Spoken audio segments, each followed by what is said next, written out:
ಪುಸ್ತಕಕ್ಕೆ ಓದುತ್ತಿದ್ದೇನೆ. ಇವತ್ತಿನ ಸಚೇತನ.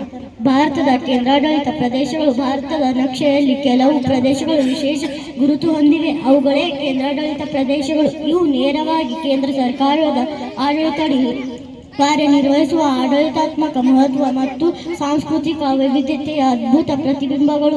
ಅಂಡಮಾನ್ನ ಸಾಗರ ಸೌಂದರ್ಯದಿಂದ ಹಿಡಿದು ದೆಹಲಿಯ ರಾಜಕೀಯ ಕೇಂದ್ರದವರೆಗೆ, ಲಡಾಖನ್ ಪರ್ವತ ಭವನದಿಂದ ಪುದುಚೇರಿಯ ಫ್ರೆಂಚ್ ಸುವಾಸನೆವರೆಗೆ ಕೇಂದ್ರಾಡಳಿತ ಪ್ರದೇಶಗಳು ಭಾರತದ ಏಕತೆ, ಶಕ್ತಿ ಮತ್ತು ವೈಶಿಷ್ಟ್ಯತೆಯನ್ನು ಪ್ರತಿಬಿಂಬಿಸುವ ಅಮೂಲ್ಯ ಅಂಗಗಳಾಗಿವೆ. ಭಾರತದ ಒಟ್ಟು 8 ಕೇಂದ್ರಾಡಳಿತ ಪ್ರದೇಶಗಳಿವೆ. ಅಂಡಮಾನ್ ಮತ್ತು ನಿಕೋಬಾರ್ ದ್ವೀಪಗಳು, ಚಂಡೀಗಢ, ದಾದ್ರಾ ನಗರ ಹವೇಳಿ ಮತ್ತು ದಮನ್ ದಿಯು, ದೆಹಲಿ, ಜಮ್ಮು ಮತ್ತು ಕಾಶ್ಮೀರ, ಲಡಾಖ್, ಲಕ್ಷದ್ವೀಪ, ಪುದುಚೇರಿ. ಜಮ್ಮು ಮತ್ತು ಕಾಶ್ಮೀರ ಭಾರತದ ಉತ್ತರ ದಿಕ್ಕಿನಲ್ಲಿದೆ. ಚಂಡೀಗಢ ಭಾರತದ ವಾಯುವ್ಯ ದಿಕ್ಕಿನಲ್ಲಿದೆ. ದಾದ್ರಾ ಮತ್ತು ನಗರ ಹವೇಳಿ ಭಾರತದ ಪಶ್ಚಿಮ ದಿಕ್ಕಿನಲ್ಲಿದೆ. ಲಕ್ಷದ್ವೀಪ ಭಾರತದ ಪಶ್ಚಿಮ ದಿಕ್ಕಿನಲ್ಲಿದೆ. ಪುದುಚೇರಿ ಭಾರತದ ದಕ್ಷಿಣ ಪೂರ್ವ ದಿಕ್ಕಿನಲ್ಲಿದೆ. ಅಂಡಮಾನ್ ಮತ್ತು ನಿಕೋಬಾರ್ ದ್ವೀಪಗಳು ಭಾರತದ ದಕ್ಷಿಣ ಪೂರ್ವ ದಿಕ್ಕಿನಲ್ಲಿದೆ. ದೆಹಲಿ ರಾಜಧಾನಿಯಾಗಿ ಉತ್ತರ ಮಧ್ಯ ಭಾಗದಲ್ಲಿದೆ. ಲಡಾಖ್ ಭಾರತದ ಉತ್ತರ ದಿಕ್ಕಿನಲ್ಲಿದೆ. ಅಂಡಮಾನ್ ಮತ್ತು ನಿಕೋಬಾರ್ ದ್ವೀಪ ನಾನು ಬಂಗಾಳ ಕೊಲ್ಲಿಯಲ್ಲಿರುವ ದ್ವೀಪ ಸಮೂಹ ಪ್ರಕೃತಿ ಸೌಂದರ್ಯ ಮತ್ತು ಸಾಗರ ವೈವಿಧ್ಯತೆಗೆ ಪ್ರಸಿದ್ಧ. ದಾದ್ರಾ ನಗರ್ ಹವೇಳಿ ಮತ್ತು ದಮನ್ ದಿಯು ನಾನು ಪಶ್ಚಿಮ ಭಾರತದಲ್ಲಿರುವ ಕೇಂದ್ರಾಡಳಿತ ಪ್ರದೇಶ. ಕರಾವಳಿ ಪ್ರದೇಶ ಮತ್ತು ಪ್ರವಾಸೋದ್ಯಮಕ್ಕೆ ಹೆಸರುವಾಸಿ. ಲಡಾಖ್ ನಾನು ಲಡಾಖ್ ಎತ್ತರದ ಪರ್ವತ ಪ್ರದೇಶಗಳು, ಬೌದ್ಧ ಮಠಗಳು ಮತ್ತು ಶೀತ ಹವಾಮಾನ ಒಳಗೊಂಡಿದ್ದೇನೆ. ಲಕ್ಷದ್ವೀಪ ನಾವು ಅರಬ್ಬಿ ಸಮುದ್ರದಲ್ಲಿರುವ ದ್ವೀಪಗಳು, ಪ್ರವಾಳ ದ್ವೀಪಗಳು ಮತ್ತು ಕಡಲ ತೀರಗಳು.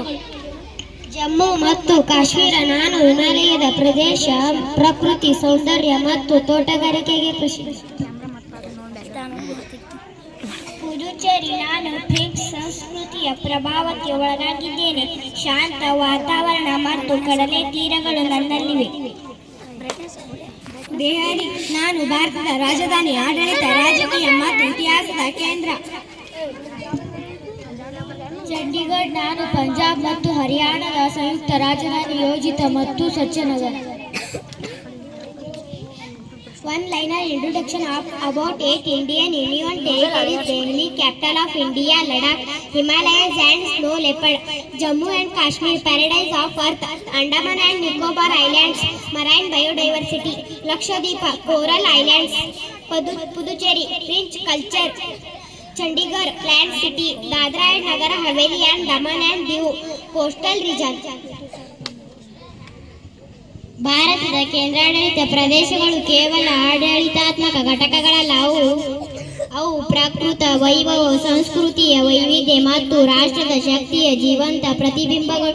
ಸಾಗರದ ಅಲೆಗಳಿಂದ ಹಿಡಿದು ಹಿಮಾಲಯದ ಶಿಖರಗಳವರೆಗೆ ಪ್ರತಿ ಕೇಂದ್ರಾಡಳಿತ ಪ್ರದೇಶವು ಭಾರತದ ಏಕತೆ ಮತ್ತು ವೈಶಿಷ್ಟ್ಯತೆಯನ್ನು ಮೌನವಾಗಿ ಸಾರುತ್ತದೆ. ಕೇಂದ್ರಾಡಳಿತ ಪ್ರದೇಶಗಳನ್ನು ಅರಿಯುವುದು ಅಂದರೆ ಭಾರತದ ಸಂಪೂರ್ಣತೆಯನ್ನು ಅರಿಯುವುದು.